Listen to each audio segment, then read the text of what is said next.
دقت بدنا جانبي شيء عقدي لم تن آياتي كباس ما كرت جاري آياتي حوتم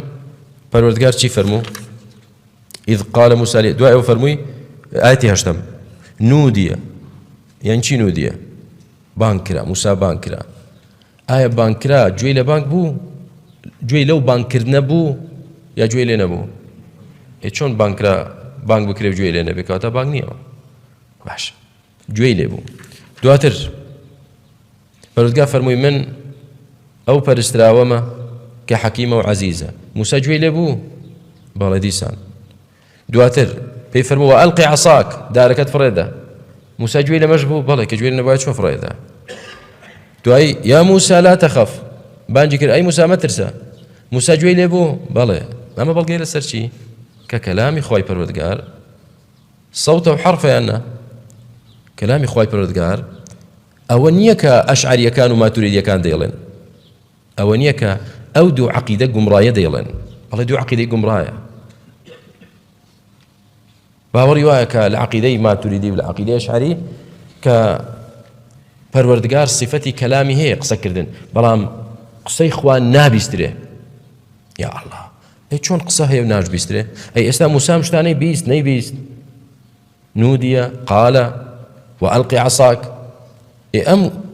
بانكرني پروردگار بو موسى أو فرمانكرني پروردگار بو موسى أم قصاني رب العالمين لقال موسى أي ني بيست بالي أي كواتا كلامي خواهي قبرده بيستريت كلام مسموع همو كلامك قصي همو كسيك چيا لفظ وصوت لفظ ومعنى لفظك لقال معناك وانيا استاتو هر قصيك دكي أو قصيتو لفظك تلفظي بيدكي ده بيستري ومعناشي هي لا أشعري كان كلامي خوا بس معناك بي لفظك لفظني يعني لذاتي خوا ده معناك هي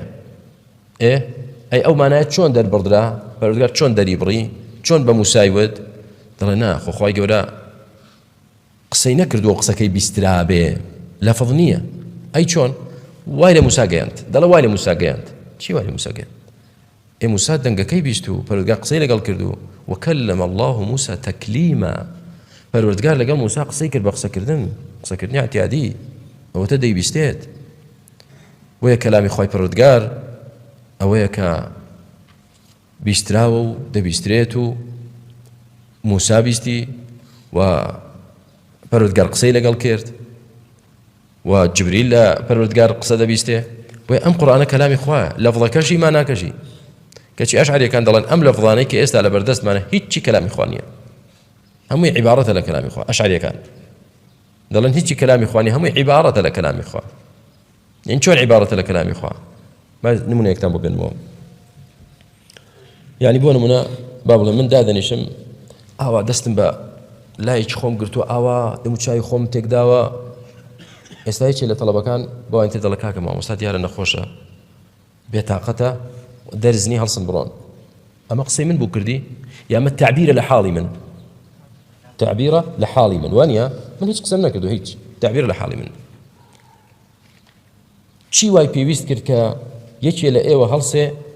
أو تعبير بأيوة بقينه كخوم قسمنا كرت كخوم قسم كرت با بيوستي بونا ذكر تعبير لحالي من يا بول من هر أواده كمو بوش شوازة هيك قسمنا كردو يجي ضرب خالد يار السري ديشت أما تعبيره إستا عقيدة أشعري دلها خواي پروردگار يقصي نكردو هيج هموي جبرائيل هاتو تعبيري لا ويستي خوا داوتو تعبيري لا ويستي خوا داوتو يعني خواي پروردگار يقصي نكردو أم قرآني بردس ما هيج كلامي إخواني هيج نوتو وألقي عصاك يا موسى لا تخاف تا أخير هيج نوتو خواي قورا أي شي طلع هموي جبرائيل هاتوا تعبيري لا أو ما نوم بس تدا وتوكل ذاتي خوادها لنفسي خوادها دنا خوي يقول يك كلمه نوتوا يقصي نكردوا بس جبرائيل تيجي عندوا هات شلون يستقبلون من كسيكا لقال يشيك بالتواو هم حركات كان إشارة زابه استاود لجياتي أو قصدك تعبير لذات أما كي وصف كردني خواه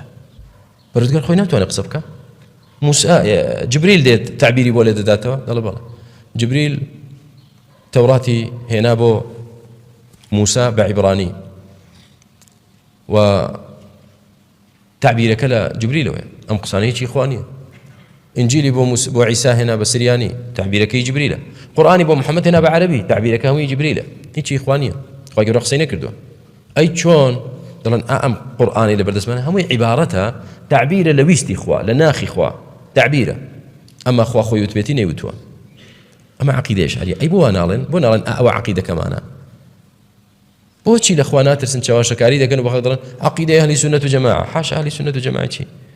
كيما السنة كيف يا عمر إخوة عليه الصلاة والسلام لجياني دا لفرموديك دا وتويتي أم قرآن كلام إخوانية أما التعبير لنا أخي إخوة لا كلامي نفسي أما تشي لتشوت أنا هنا ويدي قد إبراهيم آياتنا رون وأشكرها فالوردقال لقال موسى أو تقصدك بانجي دكا بيدا فرمي لا تخاف إني لا يخاف لدي المرسلون نيراوان لا من نابي بترسن لا أمان دان